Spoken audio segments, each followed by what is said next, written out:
लिए चलते हैं। आपको ऊर्जा मंत्री हीरालाल नागर प्रेस वार्ता कर रहे हैं, क्या कुछ कह रहे हैं सुनिए। पिछली गर्मी में हमारी जनता को जो भुगतना पड़ा, इनकी बैंकिंग की वजह से लगभग 1000 मेगावाट बिजली हम रोजाना खरीदते थे और लौटाते थे।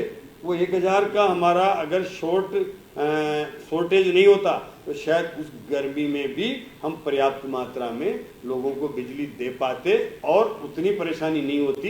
लेकिन इनके अदूरदर्शी निर्णय की वजह से उस गर्मी में लोगों को भीषण परेशानी हुई है। ये इस बार की गर्मी हमारी दूसरी है, लेकिन ये आराम से बीती है, लोगों को वो समस्याएं नहीं हुई। हाँ, कुछ जगह पर कोई अकस्मात जैसे कोई ऐसा कोई हवा का वेग आ गया, कहीं कोई तूफान आ गया, जिसकी वजह से कुछ लाइन डिस्टर्ब हो गई, 1-2 दिन की वो परेशानी हुई और हमने ठीक कर दिया उसको। या फिर कहीं बहुत ज़्यादा ओवरलोड हो गया सिस्टम, तो वहाँ कुछ समय के लिए बिजली को हमें व्यवस्थित करने के लिए, ग्रिड को बचाने के लिए, जीएसएस को बचाने के लिए अगर कुछ हमें एक आधा घंटा काटना पड़ रहा है तो सिस्टम को मैनेज करने के लिए काटा है। बाकी कोई लोड सेटिंग इस बार कहीं नहीं हुआ पूरे राजस्थान में, और मैं समझता हूँ कई सालों के बाद ये पहली बार रहा होगा जब इतनी भीषण गर्मी के बाद भी कोई लोड सेटिंग नहीं हुआ है। कटौती जैसी कोई कटौती बिल्कुल नहीं हो रही है। कहीं कोई सिस्टम में खराबी आ गई और उसको ठीक करने के लिए कोई हमें जब वहाँ ठीक करने के लिए कहीं ब्रेकडाउन लेना पड़ रहा है, उतना ही समय 1 घंटा 2 घंटा मेंटेनेंस करने के लिए वो भी बोल करके अखबारों में दे करके हम ले रहे हैं कि आज ये मेंटेनेंस रहेगा, इसलिए ये 2 घंटे से 3 घंटे बिजली बंद रहनी है। तो वो बिजली इसलिए वो तो जब मेंटेनेंस के लिए तो बंद रहने का एक सतत प्रक्रिया है और वो उसको करना ही पड़ेगा। बिना मेंटेनेंस के हम सिस्टम को चला लें ये संभव नहीं है। और ऑनलाइन हमारा ऐसा सिस्टम नहीं है कि बिना सिट डाउन लिए हम अगर मेंटेनेंस कर लें, तो वो मेंटेनेंस की वजह से ही कहीं हो सकता है कुछ काटने की सिट डाउन लेने की नौबत आए। बाकी कहीं बिजली की पूरे प्रदेश में कमी नहीं है। इन्होंने पूरे 5 साल के कार्यकाल में बिजली में कोई उत्पादन नहीं बढ़ाया। मैं आपको कहना चाहता हूं कि हमारे इस 1.5 साल के कार्यकाल में करीबन हम 1000 से ऊपर मेगावाट तो नए सोलर के प्लांटों से बिजली पैदा करके उनको ग्रिड में डाल चुके हैं। और यही नहीं, 10,000 से ज़्यादा मेगावाट के हमारे प्लांट लगने वाले हैं, लग रहे हैं, पाइपलाइन में हैं। और हमें अभी 5000 मेगावाट का नया जो कुसुम एका टारगेट मिला है केंद्र सरकार के सहयोग से, उसके हम टेंडर जारी कर रहे हैं। उसमें भी हमें आने वाले समय पर लाभ मिलेगा।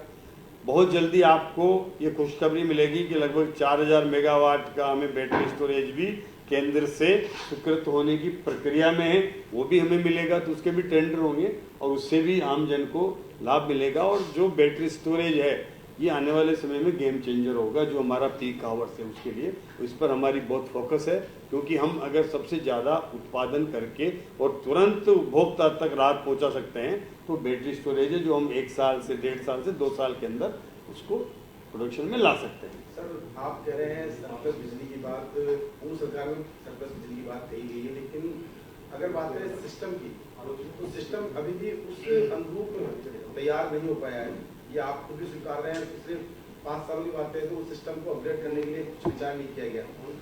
अगर बात करें अभी की सोलर की जो बातें की जा रही है, रूफटॉप सोलर की बातें की जा रही है, घर घर पे सोलर लगाने की बात की जा रही है, लेकिन मौजूदा स्थिति ये है कि लोड मैनेजमेंट भी आपका पूरी तरह से तय नहीं हो पा रहा है, क्योंकि दिन में जिस जीएसएस पर जिस ट्रांसफार्मर पर 500 MVA का लोड रहता है, उसी पर रात को 150 से 250 तक हो जाता है। क्या इस मैनेजमेंट को पूरा करने के लिए कुछ अलग से कुछ स्टडी कराई जाएगी, अलग से ट्रांसफार्मर वाइज, लोड वाइज, और उस हिसाब से सिस्टम को अपडेट किया जाएगा? देखिए, आज हमारी देश में प्रगति हो रही है और प्रॉस्पेरिटी बढ़ रही है, तो उसका सीधा सा एक मापदंड है कि बिजली की खपत बढ़ना। जितनी ज़्यादा बिजली की खपत बढ़ेगी, इसका मतलब वहाँ इंडस्ट्रियलाइजेशन भी हो रहा है, वहाँ पर लोग बिजली की ज़्यादा उपभोग कर पा रहे हैं, और इसका मतलब है कि वहाँ पर प्रगति हो रही है। और आज ये इसका मापदंड है। बिना बिजली के उपभोग के कोई ये कहे कि हमने मैनेजमेंट कर लिया, हमने बिजली अच्छी दे दी, तो इसका मतलब अगर वहाँ डिमांड नहीं बढ़ रही है, इसका मतलब वहाँ पर प्रगति नहीं हो रही है, वहाँ पर विकास नहीं हो रहा है। विकास होगा तो निश्चित रूप से डिमांड बढ़ेगी। और आज के परिप्रेक्ष्य में जितनी जल्दी डिमांड अपग्रेड होती जा रही है, वो निश्चित रूप से उसका अंदाज़ा लगाना मुश्किल है। लेकिन फिर भी हम आज के परिप्रेक्ष्य में हम इस तरह से चल रहे हैं कि 2028-29 में हमें किस लेवल पर लेके जाना है, 31 से 32 तक हमें कितना डिमांड रहेगी और कितना हमारे को पूर्ति करना है, 34-35 में हमें कितनी डिमांड रहने वाली है, उसके लिए क्या क्या हमें प्रयास करने हैं, ये सब एनालिसिस हमने किया है, कर रहे हैं। केंद्र सरकार भी इसको कर रही है, वहाँ से भी गाइडलाइन आ रही है कि हमें आपको ये प्रयास करना है, तब जा कर के हम उस जो हमारा टारगेट है उसको अचीव कर पाएंगे। उसके लिए हम निरंतर प्रयासरत हैं, केंद्र सरकार प्रयासरत है। तो जो भी एनालिसिस हो रहे हैं, आज हम एनालिसिस करते हैं कि हमारी डिमांड आज पीक हावर्स की 19,000 मेगावाट है मैक्सिमम जो आई है, और हम 2030 तक ये सोच रहे हैं कि लगभग ये 32,000 मेगावाट होगी। उस तरीके से हम आज तैयारी कर रहे हैं। आज हमारे उत्पादन के संयंत्रों को हम ज़मीन पर उतार रहे हैं, कुसुम A, कुसुम C से लगा करके, और हम बैटरी स्टोरेज, सोलराइजेशन, हमारे नए पावर प्लांट, नए PPA करके हम ऐसी कंपनियों के साथ, चाहे वो NTPC हो, चाहे वो कोल इंडिया हो, चाहे वो मतलब PGCIL हो, उनके साथ MOU करके हम आगे बढ़ना चाहते हैं, जल्दी स्पीड करने के लिए। वो सब प्रयास कर रही है सरकार, उसमें कोई कमी नहीं छोड़ रही। लेकिन जिस तरह से विपक्ष बिना किसी आधार के ये आरोप लगाना कि आज बिजली में गांव में हालत खराब है, गांव में हालत आप बस उस समय जब सर्दियों में लोगों को, किसानों को बिजली मिली, उनसे जाके पूछिए।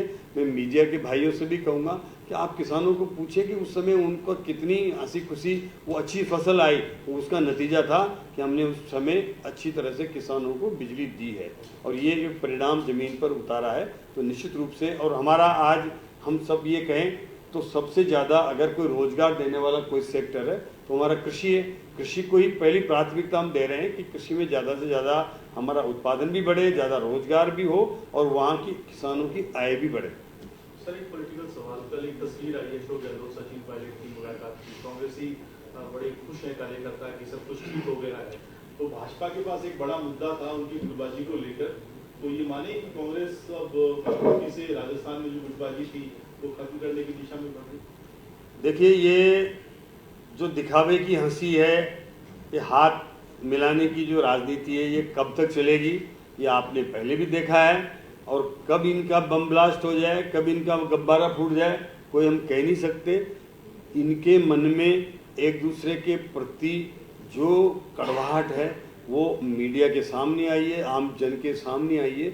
और जब हमारे यहाँ कहावत है एक, हमारी संस्कार संस्कृति में, भारत में, कि अगर कोई रस्सी टूट जाती है तो वो गिठान जो लगती है ना दोबारा, वो ओरिजिनल रस्सी का मुकाबला नहीं कर सकती। वो टूटी हुई रस्सी में आप कितनी भी गिठान लगा लो, वहाँ पर वो रस्सी से हम जब कुएं में से बाल्टी खींचेंगे तो वहाँ वो झटका लगेगा ही लगेगा, चाहे कुछ भी हो जाए। इसलिए वो जोड़ हो नहीं सकता, वो लग नहीं सकता। ये दिखावे के लिए, जनता को भ्रम पैदा करने के लिए कर रहे हैं कि हम जनता को गुमराह करके एक दिखे, और जैसे ही नंबर आए एक दूसरे से लड़ने के लिए आमने सामने होंगे, ये निश्चित है।